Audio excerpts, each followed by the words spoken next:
For our final project, my group and I decided to design an air compressor. Air compressors have been around for basically the same times humans have roamed this earth. How, may you ask? Well, think about how you inflate a pool tube. There you go, lungs. The simple concept of having air in a trapped area and simply compressing the area directly leads to the air molecules getting so tight, pressure is formed. With this method, humans began to use animal lungs and creative methods to compress the air. But over time, we began to see that they just weren't enough, so the designs began. The hand-pumped bellow was created. Very similar to a set of lungs, the bellow works by opening the bag with a set of handles, which were attached and connected at the end, followed by compressing those handles together, forcing air out the other end. But this wasn't enough. Eventually, the piston compressor was created, and it was revolutionary.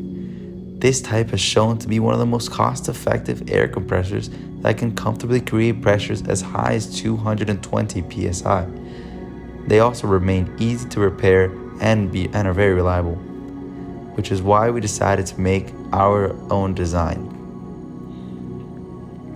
Our design consists of a 12-volt electric motor providing power to a 2-to-1 gear ratio, with the motor having the smaller gear.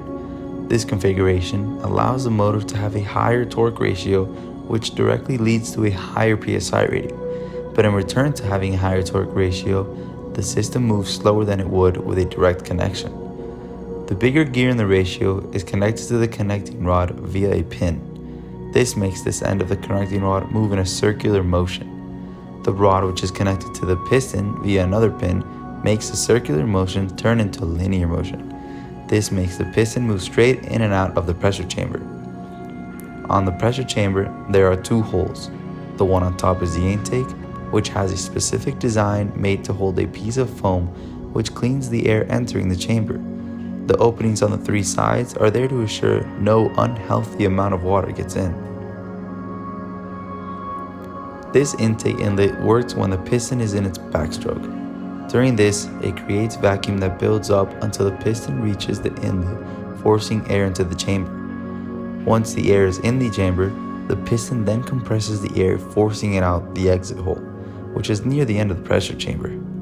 Fun fact, many compressors have different types of sizes in almost every aspect to allow shorter, longer, faster, slower, stronger, and or weaker or finer results. Each of these factors are refined depending on the purpose of the compressor. Thank you all for listening to our presentation. Hope you learned something new.